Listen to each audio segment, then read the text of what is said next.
UFO Channel.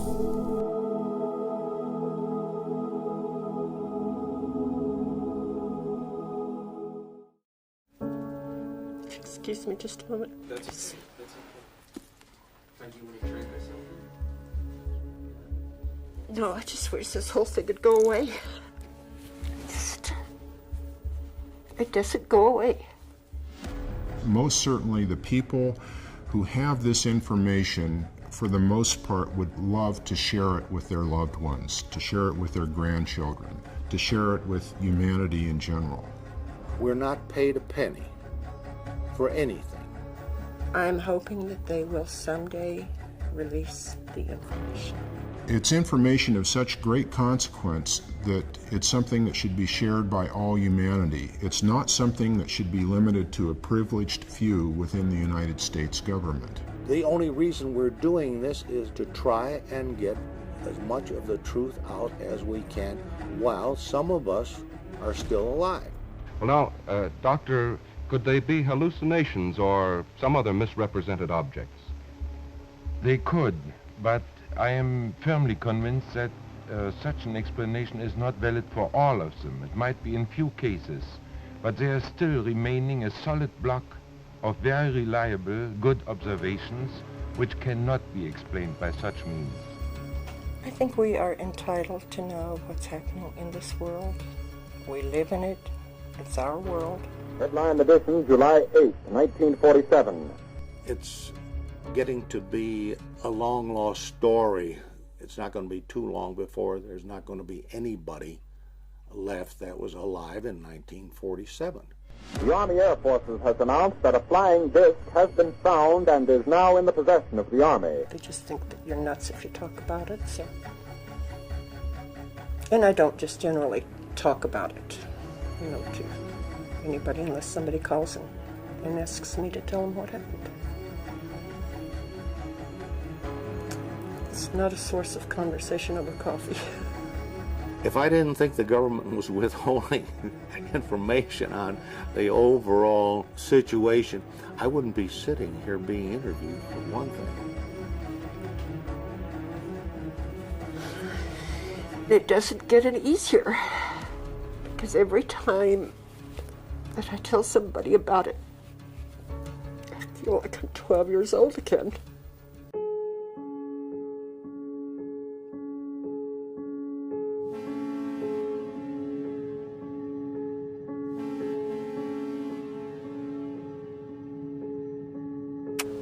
Well, finally got back home. Well, how was your trip to Roswell? Rough. Oh, man, tiring. I'm happy to be back home, I guarantee you. Yeah. It's quite an ordeal. I spent all day looking for that ranch where we found this stuff. Uh-huh. We finally located. It was too late to take pictures, so we had to drive all the way back into Roswell. I tell you, I enjoyed going out there, but it's too hard on me. I'm getting too old for that kind of stuff. We keep saying that, but... yeah, but I got to the point where I couldn't even walk. I mean, it's tiring. We had trouble finding the place to begin with. Yeah. We searched the whole day for the place. When I saw the place, I recognized it. Well, that's good. So, the house where Mr. Brazel used to live, they renovated the whole thing. It's a boat. A fellow by the name of Bogle who lives there. And he took over the ranch, you see.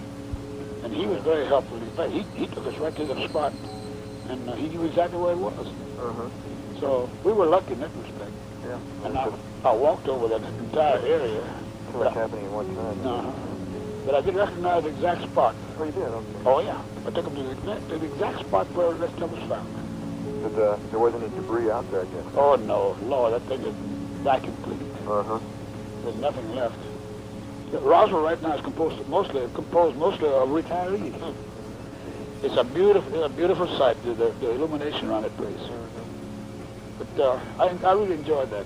So my trip was worthwhile anyway. Well, I'm glad of that. I'm very happy with that. Well, son? That makes me feel better, too. I tell you what, I'd love to live there again. Well, I would, too, And I spent quite a bit of time with Walter Hauptmann. I went to his art store, and we had dinner together Wednesday night, rather. So Everything went okay. Well, I had a big time. it sure sounds like it. I'm very, very happy for you. It makes me feel better, you know. Takes me down out of my loneliness. Well, I'm telling you. Well, son, I'm going to let you go now. Okay, Danny. Well, look, I'll give you all a call next week. Okay, fine. Keep your chin up and have as much fun as you can. Yeah. That's the only thing to do. I'll try to do it. Okay, bro. Okay, bye-bye. Bye-bye. I think there were 15,000 people living in Roswell, and 7,000 of them were out at the base. It was a huge benefit to the community. Now, Roswell was probably one of the most patriotic towns in the whole United States. They saved every tin can around. We scraped the tinfoil off of gum wrappers. We saved the string. We turned everything in for the war effort. And even 2 years afterwards, we were still doing it.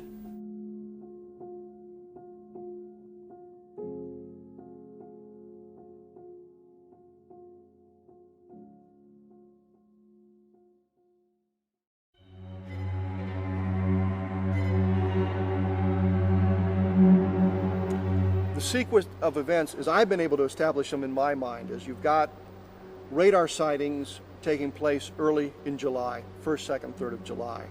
You've got people watching this thing with great interest. I mean, here we are over the site where the atomic bomb was detonated in 1945.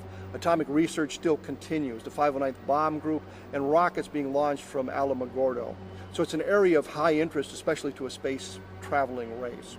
Friday, July 4th, the object disappears from the scopes. There's reason to suspect it's down.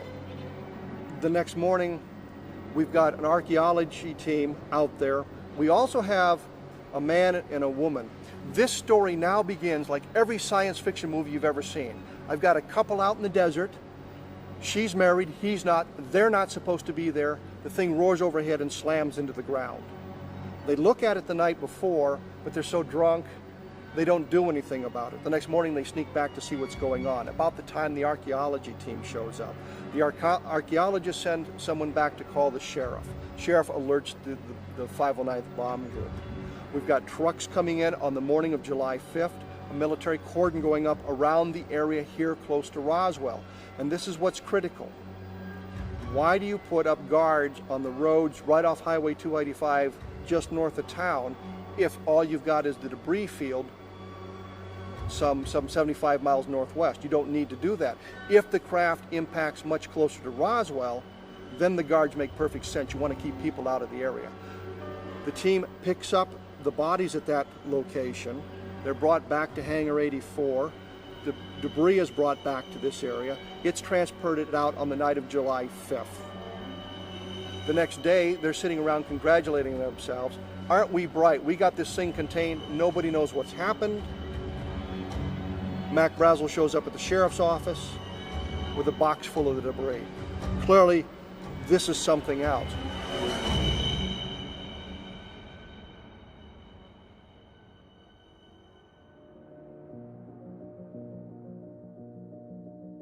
When Kevin came to you, did you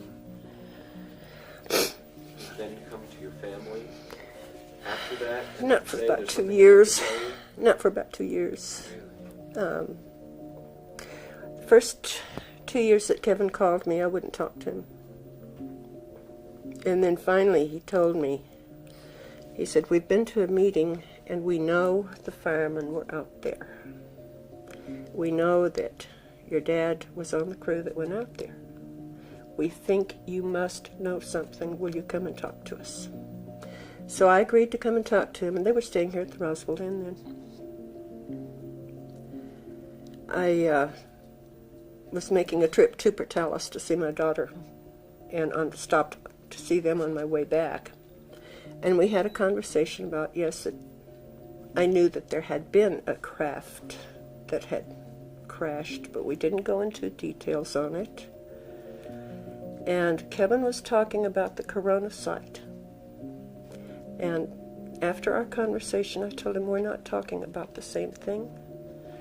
Apparently, what you have heard does not match what I know about, because the location is wrong. I said, the place where Daddy went, he did not go to Corona, and he would not have gone to Corona. The Roswell Fire Department would not have gone to Corona.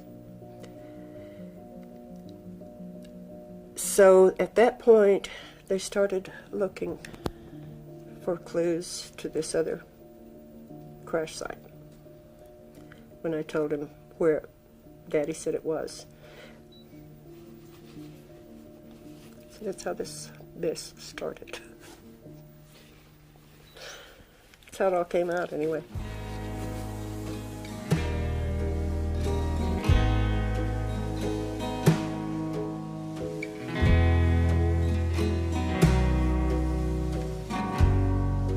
My name is Frankie Rowe, R-O-W-E. I know you've probably told this story a million times, but if you could tell it as fresh as possible for our audience, that would be great. Just tell me what happened when your dad came home that day. The very first time that I heard about this at all. Okay. Daddy came home from work. They worked shifts of a type that they would be on duty maybe 24 hours or 36 hours and then off 8 or 12, like that. So we hadn't seen him for a time. And he got home that evening and he came in so excited, and I was in the kitchen with Mother. And he asked Mother, he said, I've got something I want to tell everybody. Get everybody in here. And she said, we're cooking supper right now. And he said, well, how long is it going to be? Because I've got to talk to everybody. And it was just my mother and myself and the 3 younger kids at home, and my other sister was working. So we hurried and we got it on the table and called the kids in.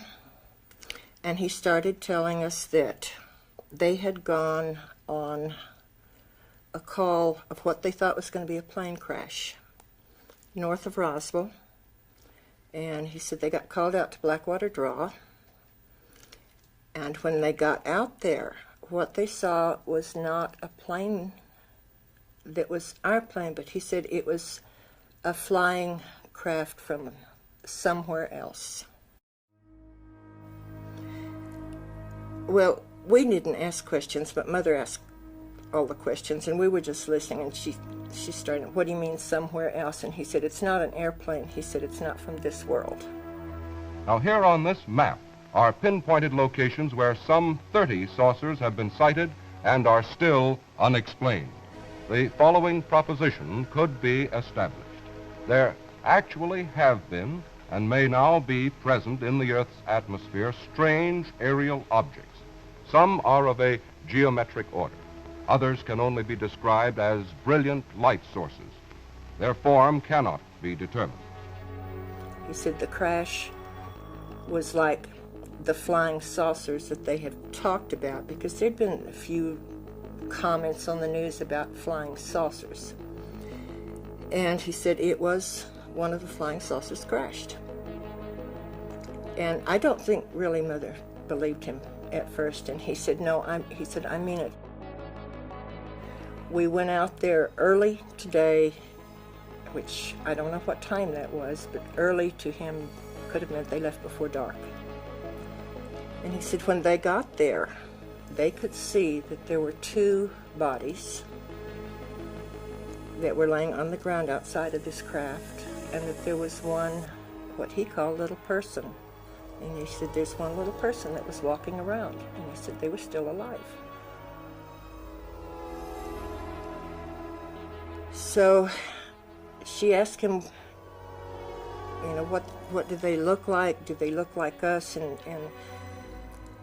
he said they were very small, about the size of a small 10-year-old child. But the head looked like the little insect that we played with or that we saw around our house called Child of the Earth.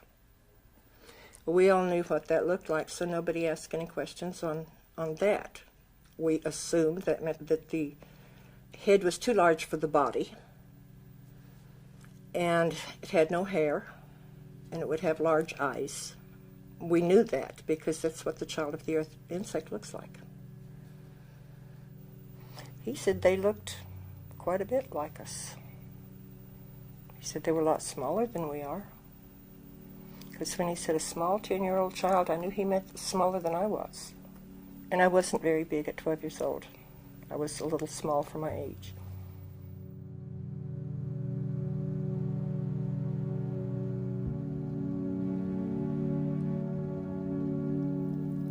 And he said that the other two were dead and that this one that was alive was very sad. But he emphasized and he kept saying, there's no need for us to be afraid. They're not here to hurt us. And he said, we couldn't help them. And he was more upset over the fact that they couldn't help this little person. And that's something he really felt badly, that he couldn't help this one that was alive. He just said, he said you could feel the hurt from this little person that was so saddened by the death of the others with him. And apparently they hadn't been there but just a few minutes, and he said the military came up and they made them leave. And so they went back to the fire station, and he said there had not been a grass fire, which would have been their purpose for going. And they thought there could have been if it had been a normal plane crash. I don't think Mother really wanted to believe it at first. And he talked about how could we be so smug to think that we were the only ones that God could create. If he could create this earth, he could create a lot of others too. So that was just a conversation over dinner that night.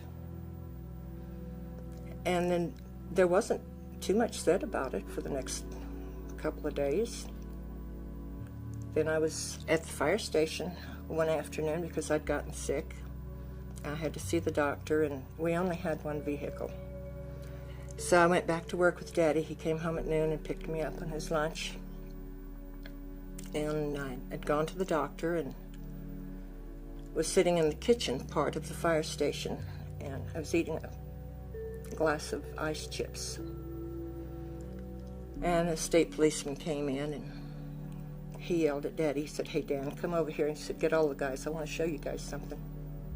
The state policeman reached into his pocket, and he said, "I don't think you guys got to see anything like this the other day."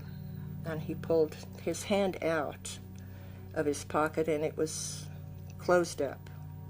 He opened his hand over the table and dropped a piece of material that when it hit the table, it was all wadded up when it left his hand, and when it hit the table, it spread out like it was water. And they were asking him, how'd you get by with this? And he said, well, he had helped with some of the pickup of debris, and he had managed to sneak that one piece in his pocket. He said, I don't know how long I'll get to keep this before I get caught. Because he said, everybody they catch, they're taking away whatever they've got. Last count, I had spoken to around 4 dozen people who handled various aspects of the debris. The most dramatic is the foil-like material that you could wad up in a ball and let it go and it would unfold itself. A lot of people reported that. What kind of material did we have in 1947 that had those properties? There were things like foil backed with cloth that when you wadded up, it would tend to unfold itself somewhat, but there were always the signs of creases. And some of the people were very specific. There was no sign of a crease or a fold in this thing when it was let down. After a while, they tried to burn it. Almost all of them carried the old-fashioned lighters. They tried to burn it and they couldn't burn it. It wouldn't catch on fire, and they took out their pocket knives and they tried to cut it, and they couldn't cut it. So they got into a discussion as to how bad a force it must have been to tear this piece of material. And they talked about, whether it came from the inside of the ship or the outside or what, and of course nobody knew where it came from.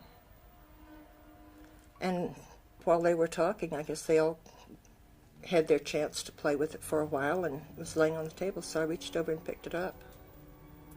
And I played for it probably about 5 minutes. And I tried everything they had done with the wadding it up. When you would wad it up in your hand, you couldn't feel it in your hand. You couldn't feel you had anything there. And it would go to a size that was so small that you'd have to look to see if it was still in your hand. And then when you drop it, it spread out all over the table. It made no noise, no sound of any kind. It was just like, it was nothing. It was like you were mashing air together. So it wasn't aluminum foil? Oh, absolutely not. No, we had scraped aluminum foil off of everything for the war effort. No, I knew aluminum foil. No, this definitely wasn't. I didn't realize the significance of it at the time. No, I just knew it was different than anything I'd ever seen before. So I forgot all about it after that.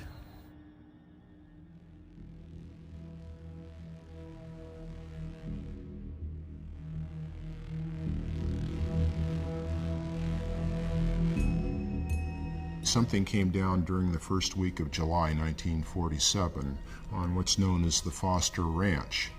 A man named Mac Brazel was the foreman of that ranch, and he was out checking his sheep. He found all this strange debris. He brought it by his neighbors the next day. They suggested he go into the sheriff with it. He went into Roswell, which was a big journey. This was about 70 miles northwest of Roswell. The sheriff, George Wilcox, called the local air base, Roswell Army Airfield. 2 officers were dispatched, Jesse Marcel Sr. and Sheraton Cabot, a CIC officer. Mac Brazel shows him the debris field. Clearly it's just metallic debris. Question I posed to a number of people, why didn't they react differently? And the answer's always been, because they knew there was only one. They knew there was a single craft, they knew there was a single crash. They had it all contained. They took a calculated risk. Mac Brazel found some of the same stuff, but they knew it wasn't a craft itself. They knew it was just debris. They loaded pieces of debris into the Jeep. By the time he got back to the vicinity of the airbase, it was close to midnight. He stopped by his house to show his wife and 11-year-old son, Jesse Jr., this unusual debris. Well, Jesse Jr. now is an MD. He's a colonel in the Montana Air National Guard. He's a helicopter pilot. I understand he flew choppers in Vietnam. Very stable individual. The type of person that is seeking no notoriety, has no axe to grind on this. I think to a great extent he participates in these things to see if he can't help get the truth out. I think this is what a bulk of us are doing. We're not, we have nothing to gain by doing this. My father was on the intelligence team at the Roswell Army Airfield, and it was his job to look at what they thought was a crashed aircraft or crashed something out there out of Roswell.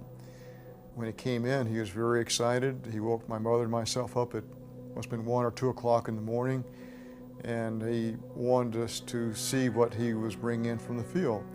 He said, "This is parts of a flying saucer," and it was all brought in and spread out on the kitchen floor, and we just looked at it. You know, I picked up this particular I-beam and held it up to my upper left to look at it with the kitchen light reflecting on the inner surface. And that's when I saw the writing or the symbols of some sort.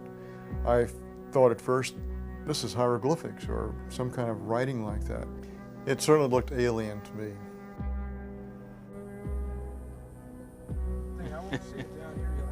Okay, well, yeah, just tell me what to do because I don't know how much of me you've got in the picture or anything. This was developed with the help of Jesse Marcel Jr. and Kent Jeffrey.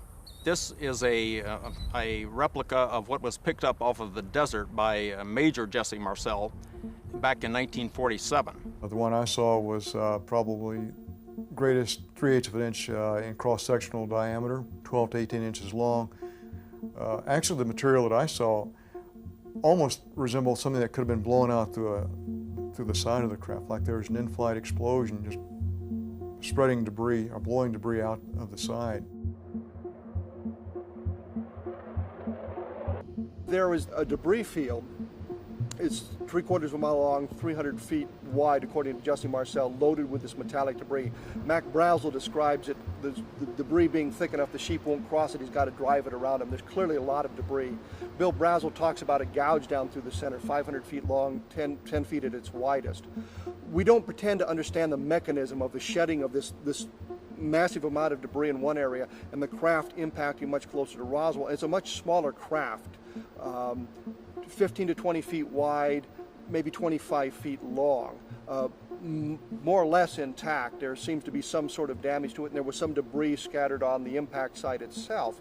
But I don't begin to understand the mechanism for the shedding of that much debris in one area and the craft being more or less intact in the other area, unless there's some kind of an outer shell that it shed, or this was some kind of an escape capsule and the entire craft disintegrated and this is how they attempted to get out. We just do not understand that, and we have to speculate about it. Something crashed into the desert outside Roswell in 1947, and the ham-fisted fashion in which the U.S. Air Force handled the incident convinced a great many people that it was a flying saucer, and that at least one alien creature was recovered from the crash site. It is precisely the mixture of religion, science, superstition, and folklore, intelligence, and ignorance that has produced among Americans an entire subculture of belief in extraterrestrial life. It has gotten old.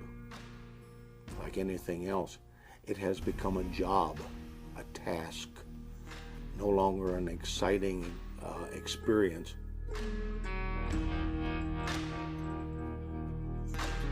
My name is Walter G. The G stands for George Haut. H-A-U-T. You ought to remember Haut.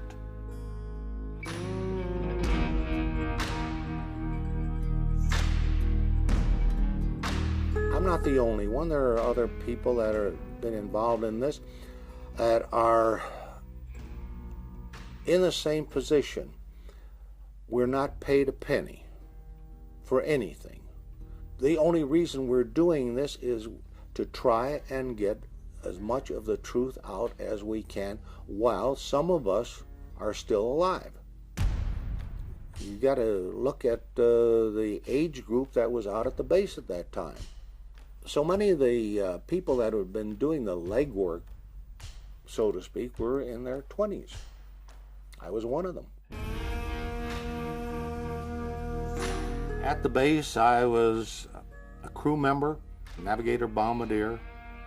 That was my primary duty assignment. My secondary was as public relations officer for Roswell Army Airfield and the 509th Bomb Group. The 509th Bomb Group, incidentally, was a very elite group. It was the only atomic bomb group in the world at the time. The 509th Bomb Group was originally organized during World War II. Their mission was to drop the atomic bombs on Japan.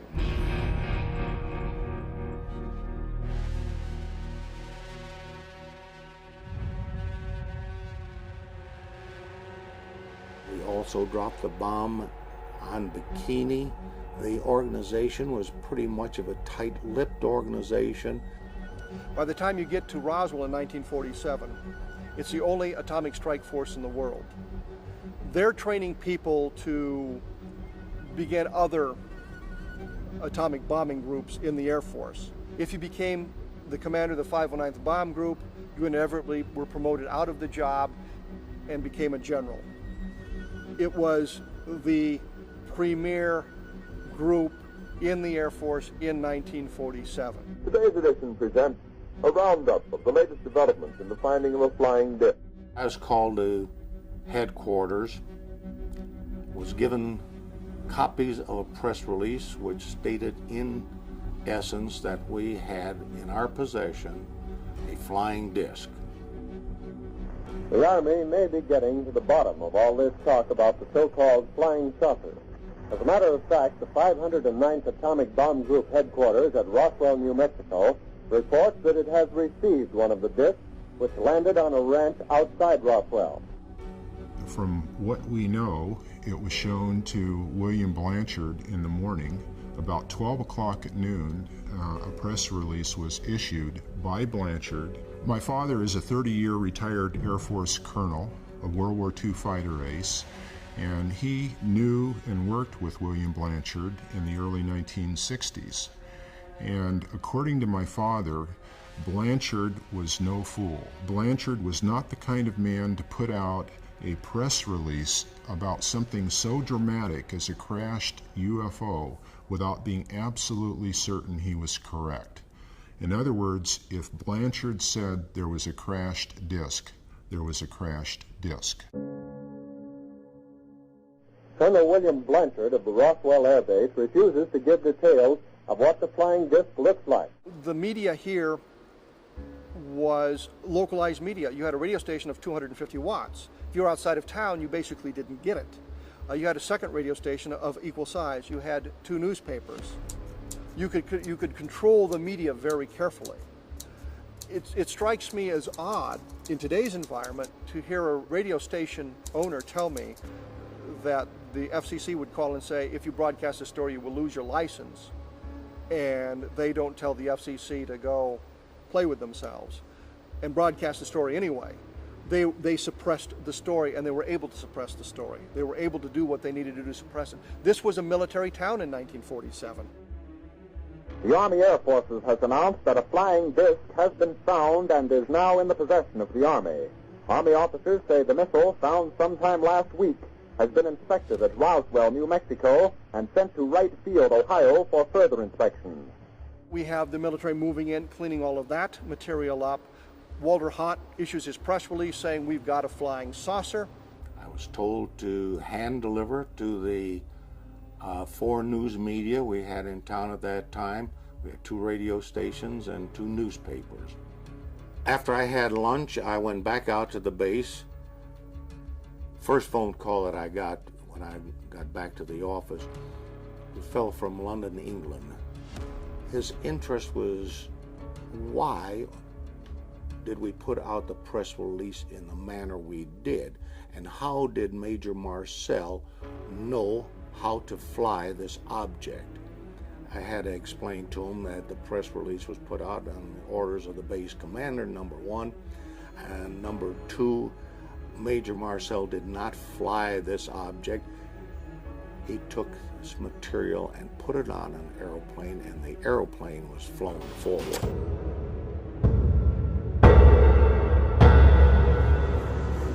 The phone rang and rang and rang and rang until I would guess somewhere around 4:30, as I got home somewhere around 5 o'clock.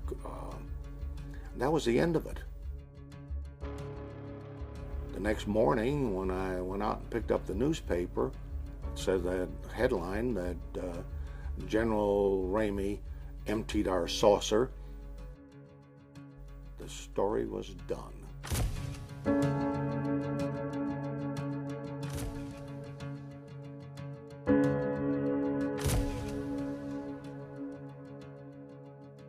Ramey says that so far as can be determined, no one saw the object in the air, and he describes it as being made of some sort of tinfoil. That was aluminum foil, or a foil of some kind. It is not the material, just so that the material that he brought into Ramey's office is not what he was photographed with. That was more of the cover-up.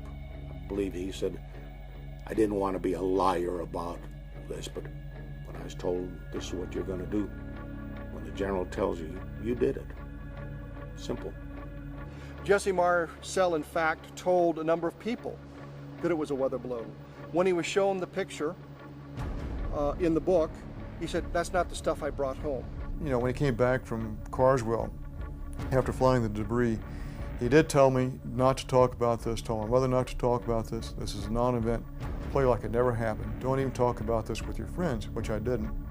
And years later, he confided that he was actually part of the cover-up because he went along with the Air Force explanation, even though he knew full well that that was not true. What do you think about the weather balloon story? I think it's been a lie from the beginning. But they have to cover up some way. There was no weather balloon. My dad would not have gotten excited over a weather balloon.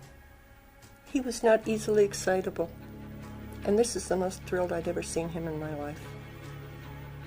He thought that was the most fantastic thing in the world. Roswell was a brainwashed town. When the government said it was not a flying saucer, there were no space people here, it was a weather balloon, the people in Roswell said, okay, it's a weather balloon. Roswell seems to be the first event like this because they were simply not prepared. So we've got a lot of interest in this area. The lid is slowly being shut down, and it's absolutely brilliant what they did. They announced they have a flying saucer, but they've already captured it. They've already got it. There's nothing to see, so nobody goes out looking for the thing. Then they shift everything to Fort Worth. The higher headquarters says, no, those guys made a mistake. It was just a weather balloon. The press can't find Jesse Marcel because he's in Fort Worth and he's been silenced. They can't find Mac Brazel because he's held at the guest house here at the base. All the people they can find, General Ramey. General Ramey is saying it's a weather balloon. Colonel Blanchard suddenly goes on leave on Tuesday. So you can't get a hold of anybody. Blanchard's gone, Marcel's gone, the rancher's gone. All you can get are official spokesmen saying, yeah, it's a weather balloon. Press has got nowhere to go. The story dies at that point. Nothing to go on. And everybody forgets about it until Jesse Marcel says, I picked up pieces of a flying saucer. So other than those people that had any immediate access to the material and handled it or saw it, the story was over. We had made a mistake.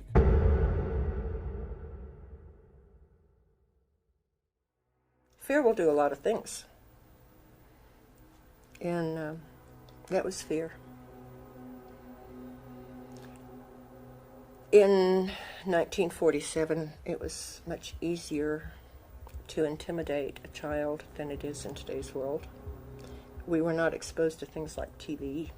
We didn't have a TV in 1947. And it was just, we were a very patriotic town. If we were told you don't do something for government safety, the safety of your country, we didn't do it.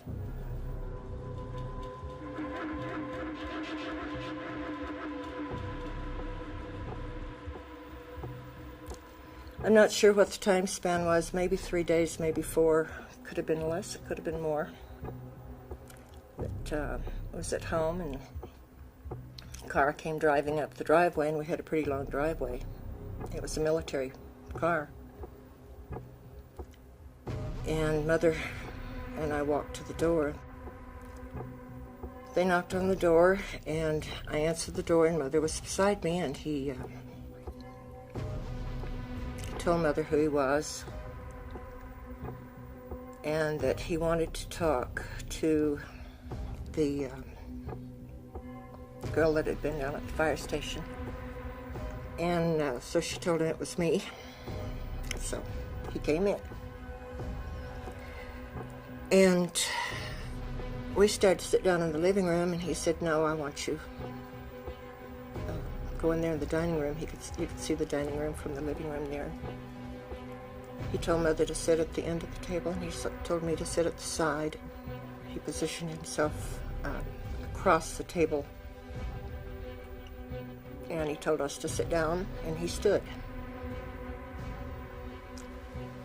And he said, I understand you were at the fire station the other day. And I told him, yes, I was.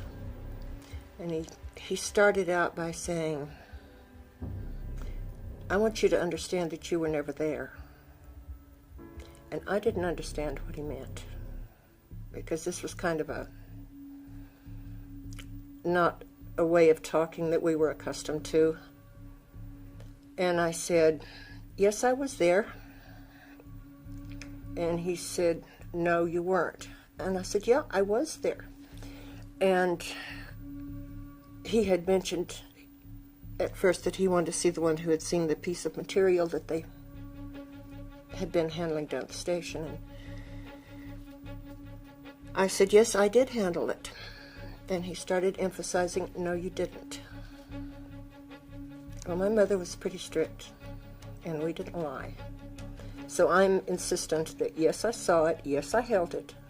And he got mad, and he was, the more I insisted I had seen it, he didn't just come out and say, this is not something you're going to be allowed to talk about. He was trying to get it through my head that I never saw it.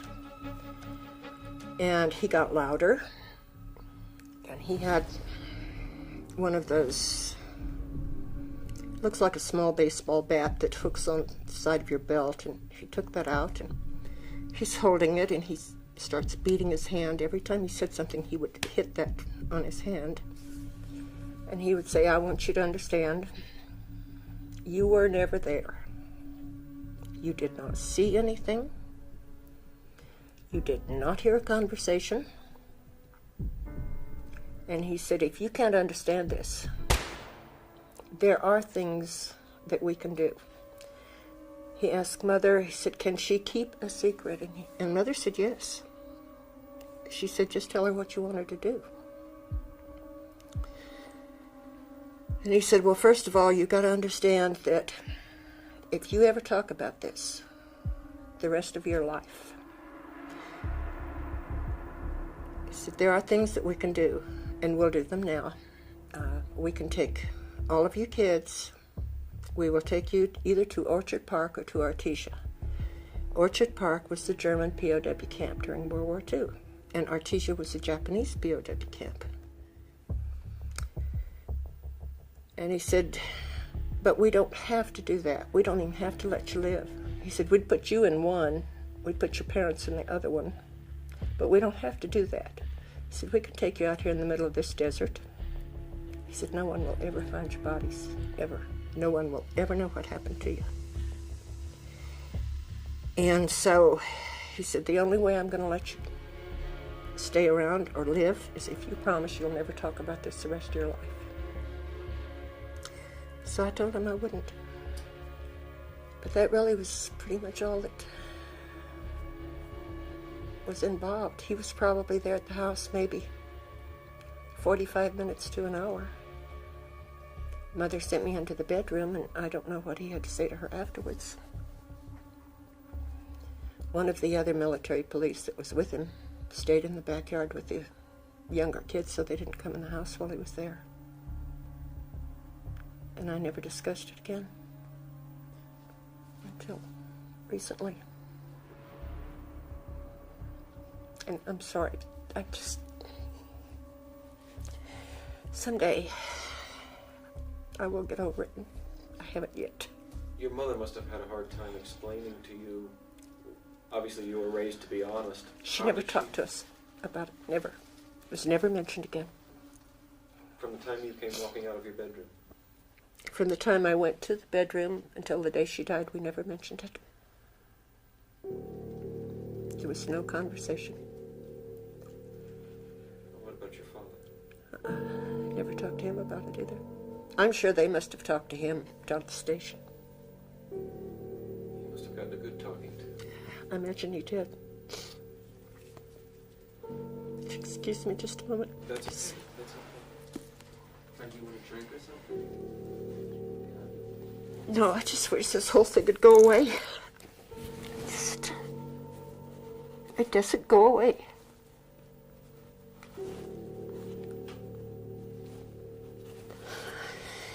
And it doesn't get any easier, because every time that I tell somebody about it, I feel like I'm 12 years old again.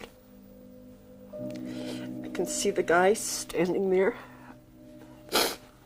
with his sunglasses on, and he never took his hat off, and he never took his sunglasses off, beating his hand with that stick and threatening us. And at the time he did it, it was okay.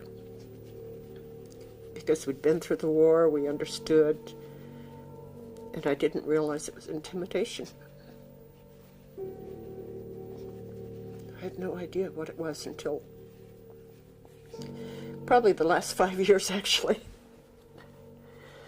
Because I never talked about it again. I never mentioned it to anybody. When this all came out and my kids found out about it, they were really upset with me.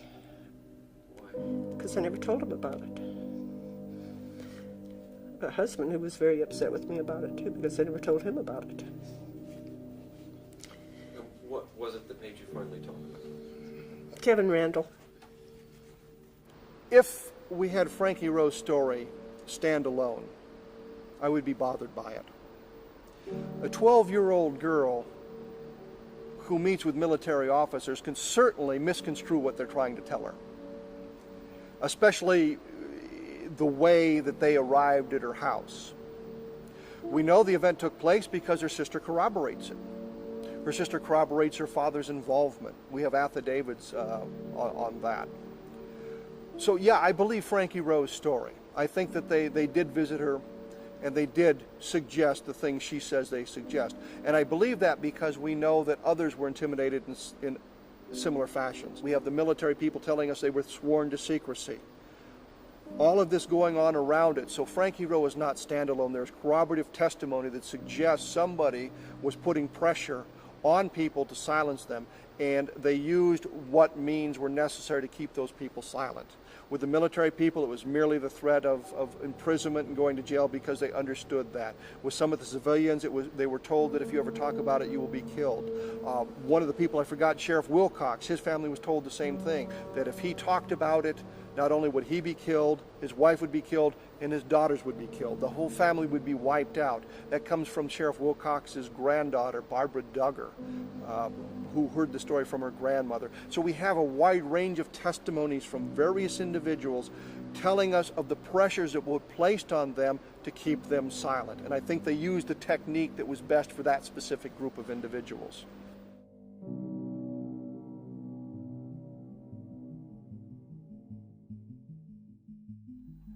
The material that was found out on the debris field was secondary to the crash of the actual object on the night of the 4th of July. I have heard secondhand that there were alien bodies. My mother had a friend. I told you she and I never talked about it again. She had a lady that would come out and visit with her occasionally, and this woman's husband was working out at the base. He was a painter, contracting to the government, and he was painting in the base hospital the day they brought them in, and he saw the one walking in. And I heard Mother and Eula May talking about Herbert seeing the one that walked in, and that they brought others in on stretchers. And Mother said to Eula May, "Did Herbert tell you what the face looks like? Because Dan said it looked like the child of the earth." And Eula May said, "That's what Herbert said." And of course they put them in this side room, but a bunch of guys are not going to just stand there, you know. They're going to peek if they possibly can, and they looked. And I'm sure that probably Mother and Eula May and maybe Daddy and Herbert, and maybe there was more discussion than I know about, but not in my presence. It's the only reference I ever heard her make about that. But I think that was done before they came out to the house. Because after they came out to the house, I never heard another comment.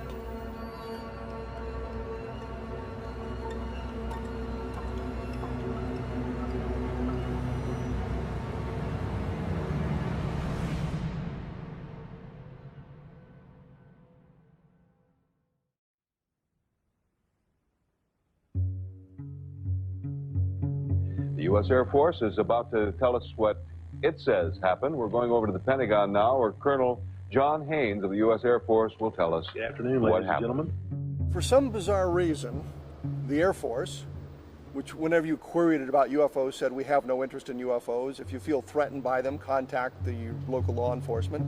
Decided they were going to reinvestigate the Roswell case. The conclusion of the first report left no doubt that what was recovered near Roswell, New Mexico in July 1947 was debris from a formerly top-secret Army Air Forces research project, code-named Mogul.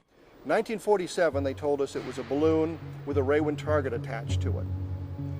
They then looked at their documentation and said, well, we told a little white lie in 1947. Instead of just being a normal meteorological balloon, it was part of the array train for what was then classified, the classified project, Project Mogul. Mogul was an attempt to acoustically detect Soviet nuclear blast and ballistic missile launches. The Air Force said that explains it. It's a highly classified project. The people at Roswell wouldn't have recognized the balloon.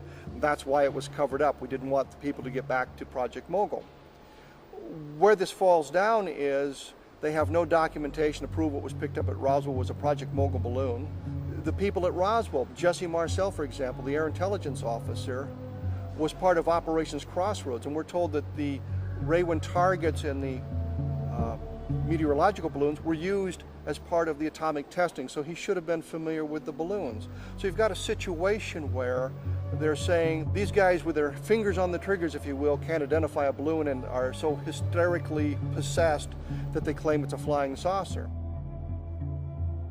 They didn't review the tapes of Louis Rickett, the counterintelligence NCOIC at the base, who saw the debris and commented on it.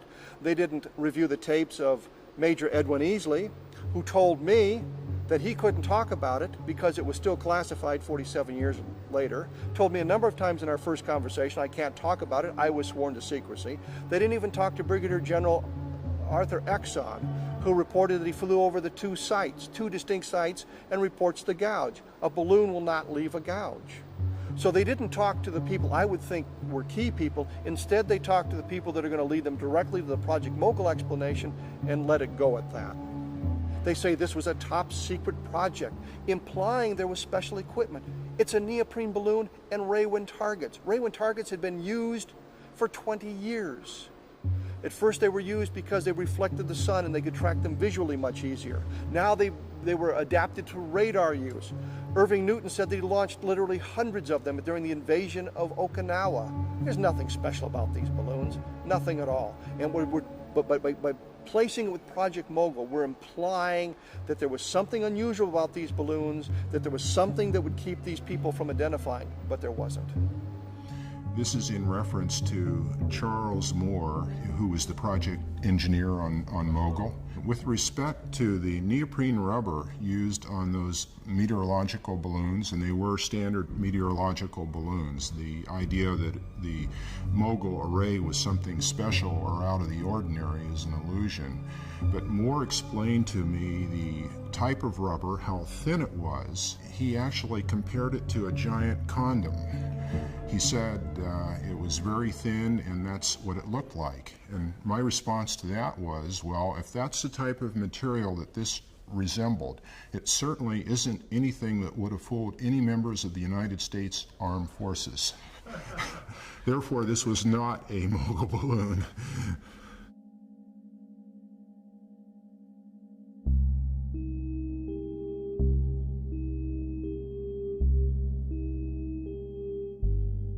I don't know that the Air Force has ever explained what took them so long to say this is the explanation, if this is the explanation. When I sent the first request to the Secretary of Defense for a response about the Roswell incident in view of the fact that there were these accusations, essentially of a government cover-up, the response I got was a very terse letter that said in about a sentence or two from the Air Force, we referred your letter to the National Archives, and that's all it said. The National Archives then said, we don't have any information about the Roswell incident, which I was convinced the Defense Department had to know before they were sending me there. So in other words, I thought I was getting the runaround. They believe that the records, in fact, were destroyed more than 4 decades ago. So there's not an individual on the job now we can just call up and say, what happened to these records? And so the GAO has simply no further recommendations or ideas on how to go farther. The only records we're talking about being destroyed are communications from Roswell Army Airfield, 509th, only atomic bombing group in the world, out moving messages. How about the analysis of the materials? How about the autopsy reports? How about the eyewitness testimony from those who stood guard, those who carried it, those who tested it at various government labs? There ought to be a ton of other paper. What happened to those? What happened to the one that was alive? I'm positive that there's information being withheld from the public domain concerning the Roswell event.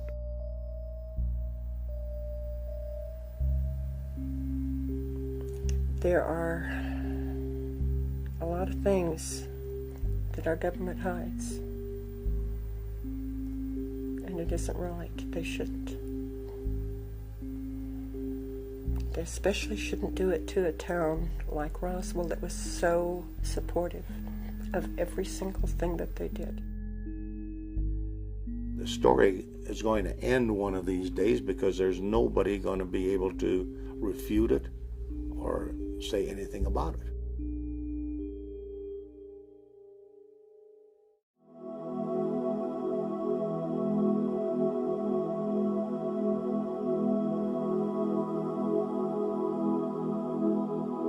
If you would like to continue to grow your mind, please push the subscribe button